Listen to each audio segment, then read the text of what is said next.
मोक्ष मार्ग के प्रतिपादक चरम तीर्थंकर श्रमण भगवान महावीर स्वामी के चरणों में कोटि कोटि वंदन करते हुए एक भवावतारी चर्चा चक्रवर्ती भीष्म प्रतिज्ञाधारी अखंड बाल ब्रह्मचारी आचार्य सम्राट पूज्य श्री जयमल जी महाराज साहब के चरणों में कोटि कोटि वंदन करते हुए उन्हीं के 11वें पटधार आचार्य सम्राट पूज्य श्री शुभचंद्र जी महाराज साहब के चरणों में कोटि कोटि वंदन। जय गच्छाधिपति व्याख्यान वाचस्पति उग्र विहारी वचन सिद्ध साधक 12वें पटधार आचार्य प्रवश्री पार्षद चंद्र जी महाराज साहब घोर तपस्वी उपाध्याय प्रवश्री गुणन चंद्र जी महाराज साहब मेरे अनंत के आयाम मम जीवन उद्धारक परम पूज्य गुरुदेव डॉक्टर श्री पदम चंद्र जी महाराज साहब के चरणों में कोटि कोटि वंदन करते हुए सभी गुरु भगवंतों के चरणों में वंदन करते हैं। उद्देश्य की आज्ञा से आत्मबंधुओं, अनंत अनंत ज्ञानी सर्वज्ञ सर्वदर्शी तीर्थंकर प्रभु महावीर स्वामी जिन्होंने संसार के भव्य प्राणियों को जिनवाणी के माध्यम से बोध दिया। कोई भी व्यक्ति जब भूख लगती है तो भोजन करता है और भोजन करने के बाद भूख मिट जाती है। कोई प्यासा व्यक्ति है, प्यासा व्यक्ति पानी पीता है तो प्यास बुझ जाती है, तृषा शांत हो जाती है। किसी के सिर में बहुत ज्यादा दर्द है, हेडेक हो रहा है तो टैबलेट लेने पर दर्द कम हो जाता है, दर्द दूर हो जाता है। तो फिर आश्चर्य की बात यह है कि 1 घंटे तक जिनवाणी श्रवण करते हैं और जिनवाणी श्रवण करने के बाद उसका असर न हो, उसका कोई इफेक्ट ना हो, ऐसा कोई हो सकता है क्या? हो सकता है क्या? नहीं हो सकता है। तो फिर श्रवण का असर क्यों नहीं होता?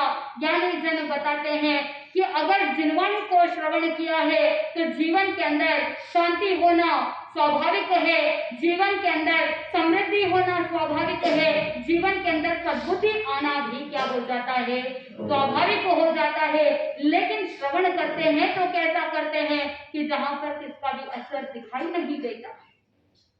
भोजन किया भूख मिटी, पानी पिया प्यास मिटी, टैबलेट लिया दर्द खत्म हो गया, तो फिर जिनवाणी सुनने पर असर क्यों नहीं हो रहा है? आत्मबंधु, ज्ञानीजन ने कहा कि 3 प्रकार के श्रोता होते हैं। किस तरह से सुनते हैं जिसके कारण से असर होता है कुछ लोगों को और कुछ लोगों को असर नहीं होता है। ज्ञानीजन ने बताया कि 3 प्रकार की पुतली होती है। उन 3 प्रकार की पुतलियों को उदाहरण देते हुए 3 प्रकार के श्रोताओं का वर्णन किया। एक पुतला होता है, एक पुतली होती है संगमरमर पत्थर की पुतली। और ज्ञानी जन ये भी बताते हैं कि जब वो पत्थर की पुतली होती है उसे अगर दूध के अंदर डाल दिया जाए तो जब तक दूध में रहती है तब तक तो वो पुतली गीली होती है, लेकिन जैसे ही दूध में से बाहर निकाल देते हैं तो इमीडिएटली क्या हो जाता है? वो पुतली सूख जाती है। आत्मबंधु, ये पहले प्रकार की पुतली संगमरमर पत्थर की पुतली, जहां पर दूध के अंदर रहते हुए तो गीली रहती है लेकिन निकालते ही सूख जाती है। दूसरे प्रकार की पुतली है काष्ठ की पुतली, यानी लकड़ी की पुतली। दूध के अंदर डालने पर गीली रहती है और दूध में से निकालने के बाद कुछ समय के लिए तो गीली रहती है लेकिन बाद में सूख जाती है। तीसरे प्रकार की पुतली है रुई की पुतली। और जैसे ही रुई की पुतली को दूध के अंदर डाला तो वो रुई की पुतली पूरे दूध को चूस लेती है और जब बाहर निकालते हैं तो लंबे समय तक गीली रहती है। आत्मबंधुओं, ये 3 प्रकार के श्रोता भी ऐसे ही होते हैं। जो एक पहले प्रकार का श्रोता होता है कि जब तक जिनवाणी सुनते हैं तब तक तो उसका असर रहता है, लेकिन जैसे ही जिनवाणी श्रवण करना कंप्लीट हुआ, प्रवचन के बाद घर गए और घर जाते ही जैसे वो पत्थर की पुतली सूखी की सूखी रह जाती है, ठीक वैसे ही प्रवचन खत्म किया। जब तक प्रवचन सुनते रहे तब तक अंदर से बहुत बड़े भाव आते हैं, मन में लगता है कि बस सुनते ही रहे और जीवन में दूसरा कुछ भी अच्छा है ही नहीं। मन परम शांति की अनुभूति करता है, लेकिन जैसे ही यहाँ से गए और पहले जैसे सूखे थे वैसे के वैसे सूखे के सूखे रह जाते हैं। दूसरे प्रकार का श्रोता उस काष्ठ की पुतली के समान होते हैं। जो जिनवाणी सुनते हैं उस समय भी उसका असर रहता है और यहाँ से जाते हैं, जाने के बाद लोगों के समक्ष प्रवचन की बहुत प्रशंसा करते हैं और जो भी सुना था उसको मुंह से क्या कर दिया, बाहर निकाल दिया। कुछ समय तक जिनवाणी का असर रहता है, दूसरों को बोलने के बाद वापस पहले जैसे थे वैसे के वैसे सूखे हो जाते हैं। तीसरे प्रकार के श्रोता होते हैं जो रुई की पुतली के समान होते हैं कि जहां पर जिनवाणी सुनते समय भी उसका असर रहता है और जिनवाणी सुनने के बाद भी लंबे समय तक उस जिनवाणी का असर रहता है। जो बोध प्राप्त किया है, जो ज्ञान प्राप्त किया है, वो लंबे समय तक उसका इफेक्ट जीवन के अंदर रहता है, जीवन परिवर्तित हो जाता है। आप किस प्रकार के श्रोता है? बहुत बढ़िया। श्रावक जी कह रहे हैं कि वो रुई की पुतली के समान तीसरे प्रकार के श्रोता है जो सुनने के बाद हृदयंगम कर लेते हैं, जो जीवन के अंदर परिवर्तन लाने का प्रयास करते हैं। है या नहीं है, लेकिन सोच तो क्या है, पॉजिटिव है। इसीलिए ज्ञानी जन कहते हैं कि विश्व को नहीं विश्वास को बदलो, विश्व को नहीं विश्वास को बदलो, दशा को नहीं दिशा को बदलो। क्या कहा? विश्व को बदलने की जरूरत नहीं, क्या बदलना है? विश्वास को बदलना है। जब आपका विश्वास अच्छा हो जाएगा, जब आपका विश्वास सही हो जाएगा, उसके बाद जीवन स्वयं का परिवर्तित हो जाएगा और आपका वातावरण भी अपने आप बदल जाएगा। विश्व को बदलने की जरूरत नहीं है। अगर खुद का विश्वास बदल जाए तो विश्व भी बदल जाएगा। पहले स्वयं के अंदर ये विश्वास लाना होगा कि मेरा जीवन अच्छा होगा, मेरा परिवार अच्छा होगा और साथ में स्वयं के संस्कार भी अच्छे होंगे, परिवार के संस्कार भी अच्छे होंगे।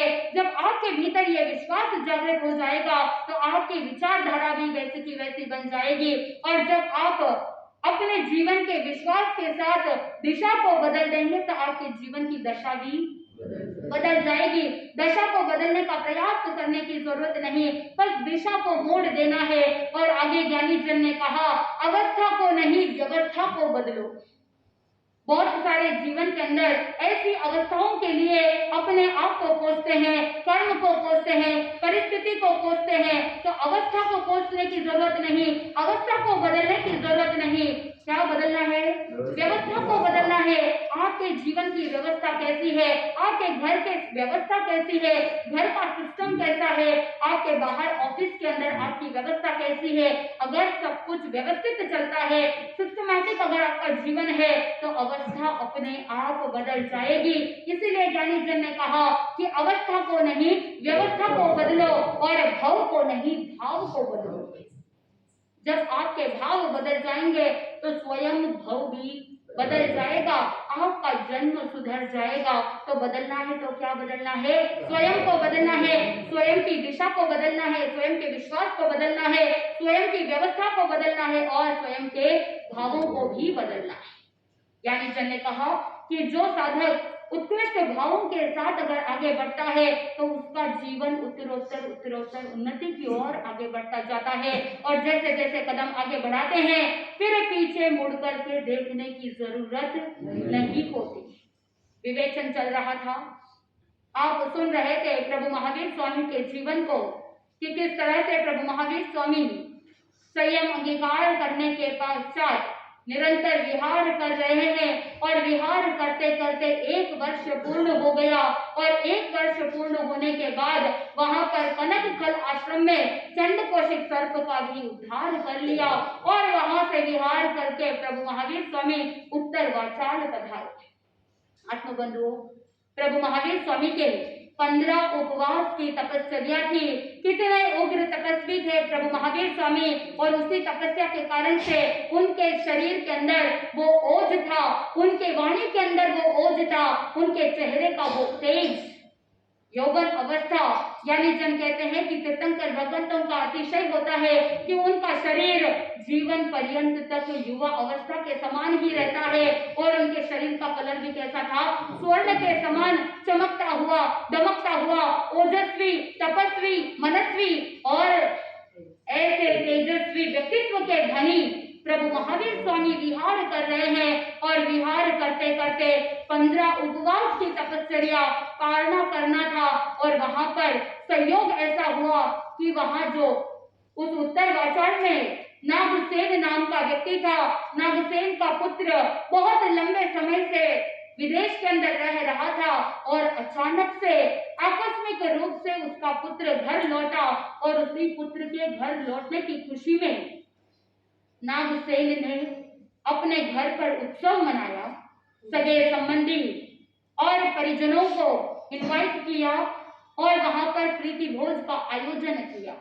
आत्मबंधुओं, और जिस साधक की पुण्यवानी होती है तो वहां पर भगवान भी पधार जाते हैं। प्रभु महावीर स्वामी का पारना होना था और भगवान वहां पर विचरण करते करते वहीं पर नागसेन के यहाँ पधारे और जैसे ही नागसेन ने प्रभु महावीर स्वामी को देखा, मन इतना रोम रोम हर्षित हुआ कि आज मेरे घर आंगन में कौन पधारे हैं? प्रभु महावीर स्वामी पधारे हैं और मेरा ऐसा सौभाग्य कि मैं उन्हें सुपत्र दान दूं, उनको आहार दान दूं। नागसेन ने बहुत श्रद्धा भक्ति भावना से खीर बहराई और खीर से प्रभु महावीर स्वामी ने पालना किया। जैसे ही प्रभु महावीर स्वामी को सुपत्र दान दे दिया, वहां पर देवता भी 5 दिव्य की वृष्टि करते हैं और अहोदानम की घोषणा करते हैं। उस नागसेन के दान की प्रशंसा करते हुए 5 दिव्य वृष्टि होती है।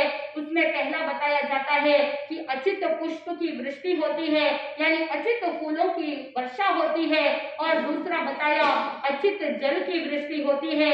आकाश से वस्त्र भी क्या होते हैं?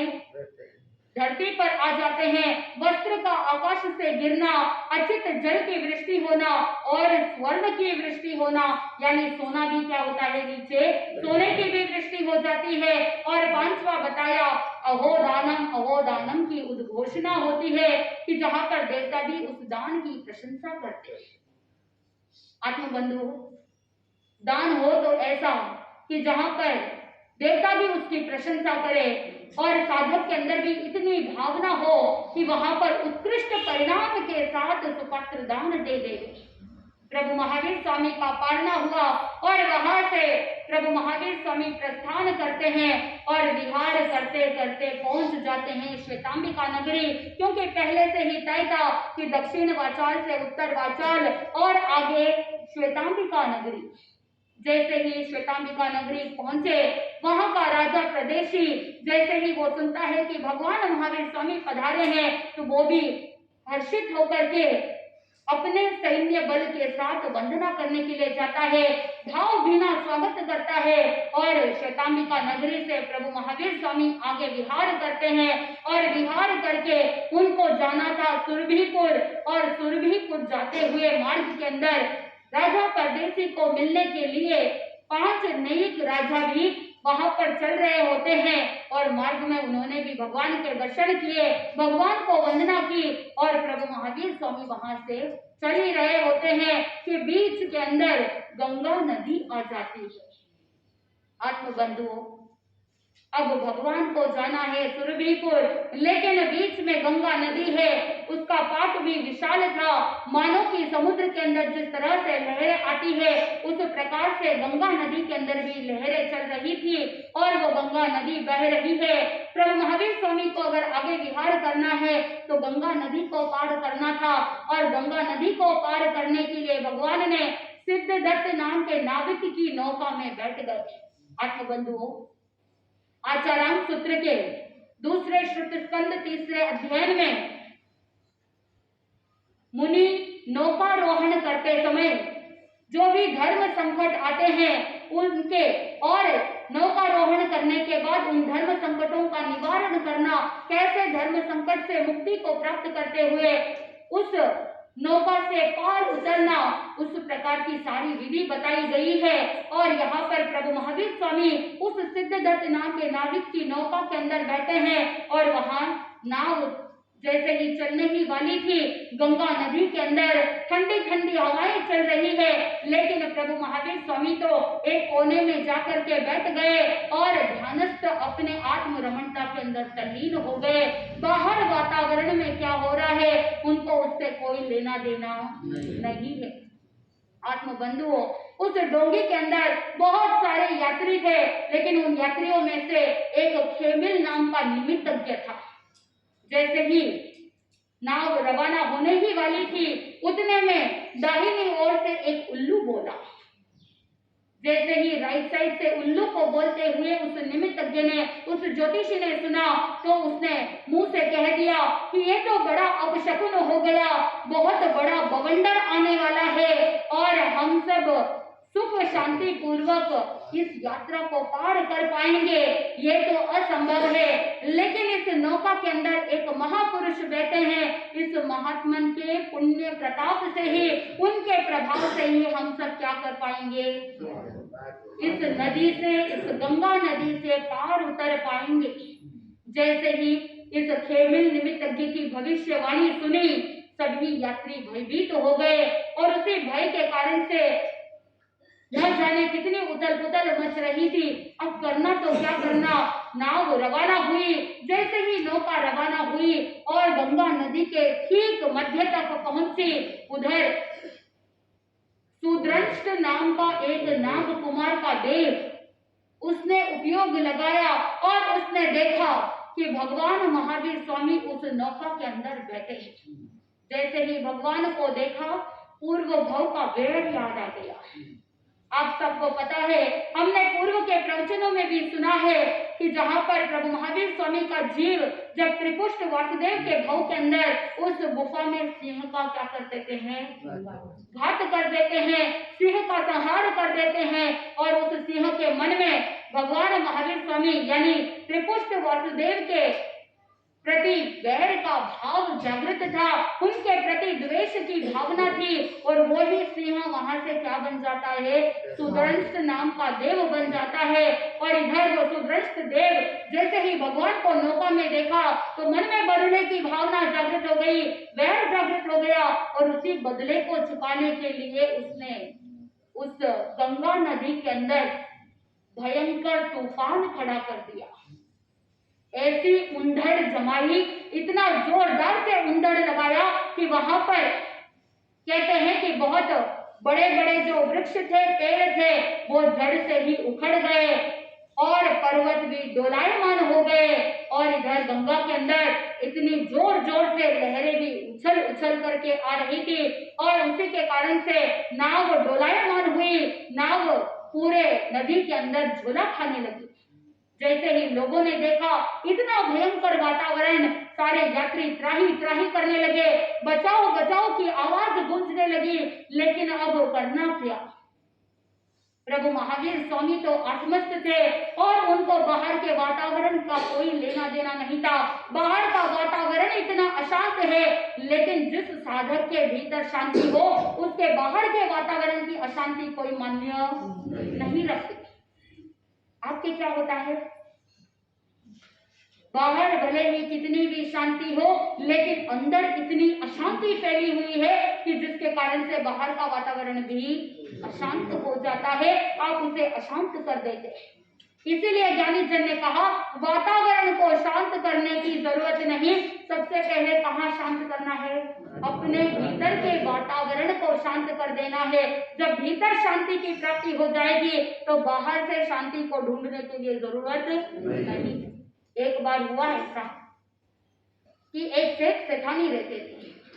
सेठ सेठानी बहुत आराम से जी रहे थे, लेकिन अचानक से सेठ जी को कुछ हेल्थ की प्रॉब्लम हो गई, शरीर के अंदर कोई रोग हो गया, तो उस समय टेंशन डिप्रेशन में चले गए।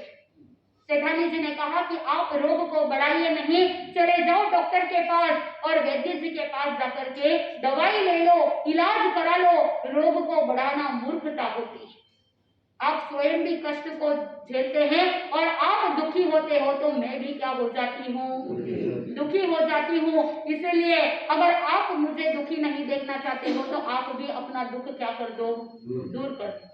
क्योंकि जब एक परिवार में रहते हैं तो एक व्यक्ति दुखी होता है तो बाकी के परिवार के सदस्य भी दुखी हो जाते हैं। इसीलिए अगर सुखमय वातावरण चाहिए, शांति का वातावरण चाहिए, तो स्वयं को पहले सुखी होना पड़ेगा, स्वयं को पहले शांत होना पड़ेगा, स्वयं को रोग मुक्त होना पड़ेगा। एक व्यक्ति अगर शरीर के अंदर बीमारी रख लेता है तो पूरा परिवार डिस्टर्ब हो जाता है, परिवार का हर एक सदस्य भी विचलित हो जाता है। आत्मबंधु, सेठानी जी की बात सेठ जी को समझ में आ गई। चले गए वैद्य जी के पास। वैद्य जी के पास जाकर के अपनी सारी प्रॉब्लम बता दी और प्रॉब्लम बताने के बाद डॉक्टर समझ गया कि ये कोई बहुत बड़ी प्रॉब्लम नहीं है, सेठ जी को मानसिक बीमारी है, बिना मतलब का टेंशन पाते हैं। इसीलिए वैद्य जी ने एक दवाई लिख दी और कह दिया कि आप प्रतिदिन अमुक अमुक समय पर शांति के साथ क्या कर लेना, इस दवाई को ले लेना और दिन भर आराम करना और थोड़े दिन में आप ठीक हो जाओगे। डॉक्टर ने यही सोचा था कि शांति के साथ अगर दवाई लेंगे, विश्राम करेंगे तो फिर जो भी टेंशन है, डिप्रेशन है, वो सब दूर हो जाएगा। इधर वैद्य जी को बताने के बाद सेठ जी घर आए। घर आने के बाद भोजन किया। भोजन करने के पश्चात पता था कि दवाई लेनी है तो जोर जोर से बोलने लगे, अरे शांति, ओ शांति। अब सेठानी जी सोचने लगे कि मेरा नाम तो विमला है, तो फिर ये शांति कहाँ से आई? मेरे घर में जो काम वाली बाई काम करती है उसका नाम भी शांति नहीं है, तो फिर सेठ जी किसको बुला रहे हैं? तो सेठानी जी ने कहा कि यहाँ तो कोई शांति नहीं है, आप किसको बुला रहे हैं? तो सेठ जी ने कहा, अरे डॉक्टर ने कहा था कि शांति के साथ क्या करना, दवाई लेना और विश्राम करना। आत्मबंधुओं, केवल शांति शांति चिल्लाने से शांति नहीं मिलने वाली, भीतर से अर्थ को समझना है और अर्थ को समझ करके भीतर से शांति की भावना को जागृत करना है। डॉक्टर की बात को वो समझ नहीं पाया और वो शांति शांति चिल्लाने लगा। उस समय वो सेठानी जी सेठ जी को कहते हैं कि डॉक्टर ने ऐसा नहीं कहा था कि शांति को बाजू में बिठा करके दवाई लो। डॉक्टर ने कहा था कि ज्यादा टेंशन लेने की जरूरत नहीं, अपने मन को शांत करो और दवाई लेकर के चुपचाप सो जाओ। सेठानी जी भी सेठ जी से बड़ी परेशान थी कि सेठ जी बार बार हर छोटी छोटी बात पर टेंशन ले लेते थे। इसीलिए ज्ञानी जन कहते हैं कि इस तरह से मुझे शांति चाहिए, मुझे शांति चाहिए चिल्लाने से जीवन में शांति आने वाली नहीं है। भीतर से अपने भीतर के वातावरण को शांत करोगे तो वातावरण बाहर का भी शांत हो जाएगा और जब आपके भीतर और बाहर शांति की प्राप्ति होगी तभी आप जीवन में कॉन्सेंट्रेट कर पाओगे। आप जिस कार्य को कर रहे हो उस पर फोकस कर पाओगे। नहीं तो आप मन के अंदर बहुत सारी दुविधाएं चल रही है और आप सोचते हो कि आपके बिजनेस में आप कॉन्सेंट्रेट कर सको, फोकस कर सको, आपके घर के काम में आप फोकस करो, ऐसा संभव हो नहीं पाता।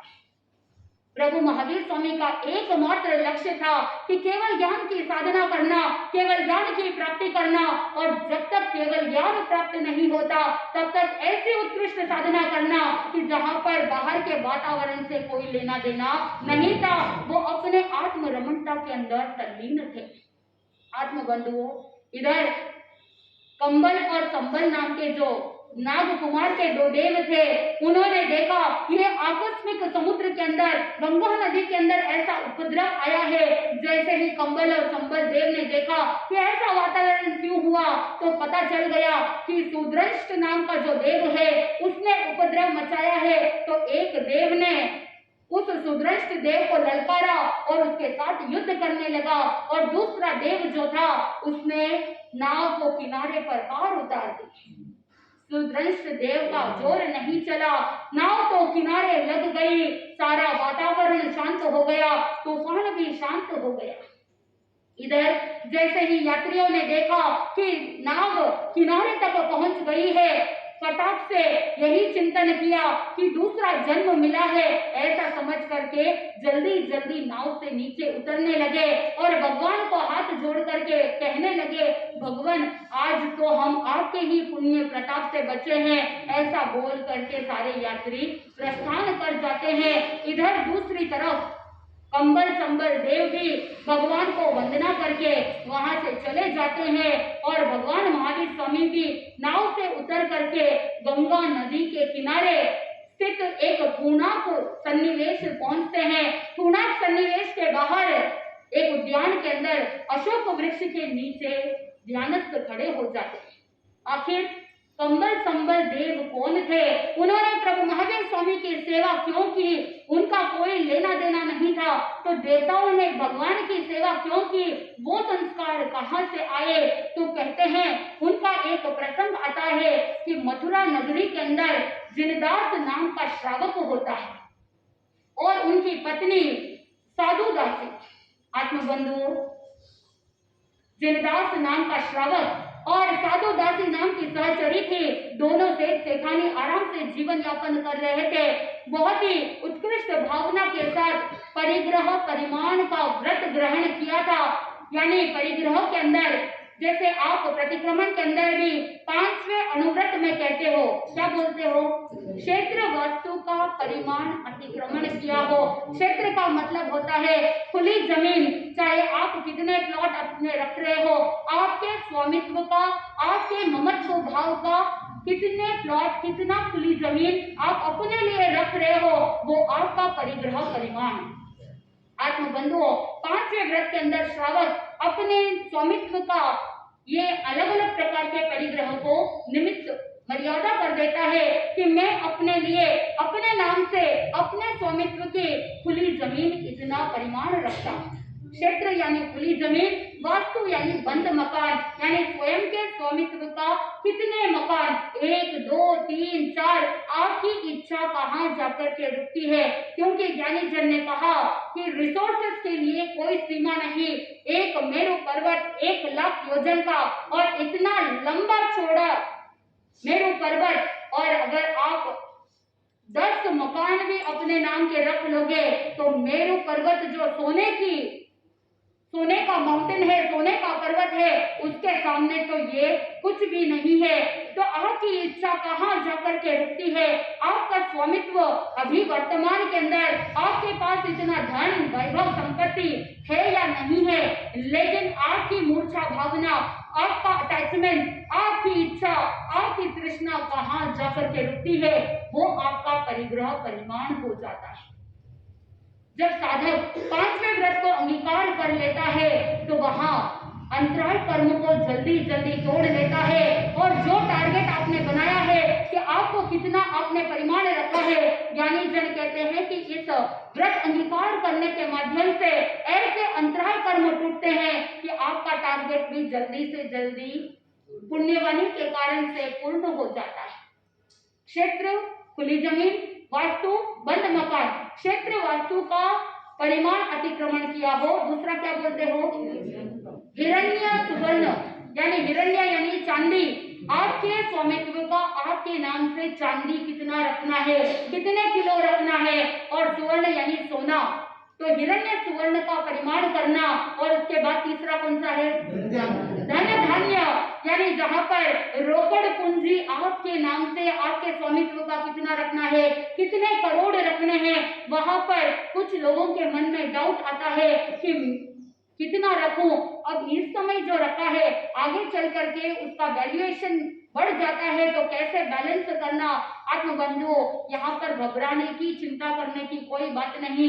जिस दिन आप व्रत अंगीकार करते हो उस दिन सोने की जो वैल्यू होती है उस मूल्यांकन से आप रोकड़ पूंजी रख रहे हो, तो जिस रेशियो से सोने के भाव बढ़ते हैं उसके रेशियो से ही आपकी रोकड़ पूंजी भी क्या होती जाएगी?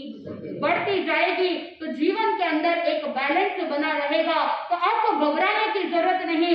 व्रत अंगीकार करने के बाद आपको निराश होने की जरूरत नहीं। व्रत अंगीकार करने के बाद टेंशन डिप्रेशन में जाने की जरूरत नहीं कि वैल्यूएशन बढ़ जाएगा तो मैं कैसे जीवन जीऊंगा। अब अगर कोई सोचे कि 10 साल 20 साल पहले अगर किसी ने रोकड़ पूंजी 10 लाख रखी तो आज के जमाने में अगर एक बाईपास सर्जरी करा लेते हैं तो 5-7 लाख तो ऐसे ही चले जाते हैं। तो वो अगर ऐसा सोचे तो क्या जीवन जी सकते हैं? नहीं जी सकते हैं। लेकिन जीवन में एक अच्छा बैलेंस बनाने के लिए बहुत आसान तरीका होता है कि जहां पर सोने का जो मूल्यांकन है, आज जो सोने के भाव है, जिस दिन आप व्रत अंगीकार करते हो उस दिन आप अपनी डायरी में क्या कर लेना, सोने का आज भाव क्या है, आज सोने का रेट क्या है, उसे लिख करके रख लेना। और जैसे जैसे इसका मूल्यांकन बढ़ता जाएगा वैसे वैसे रोकड़ पूंजी भी बढ़ती जाएगी। आज जैन समाज से इतना समृद्ध क्यों है? क्योंकि वो व्रत अंगीकार करते हैं, व्रतधारी श्रावक होते हैं, मर्यादित जीवन जीते हैं, न्याय नीति युक्त जीवन जीते हैं। इसलिए अंतराय कर्म टूट जाता है, पुण्यवाणी बढ़ जाती है और पुण्य की दासी है लक्ष्मी, तो पुण्य प्रबल होने के कारण से धन वैभव संपत्ति विपुल मात्रा में रहती है और विपुल मात्रा में दान पुण्य भी कर लेते हैं।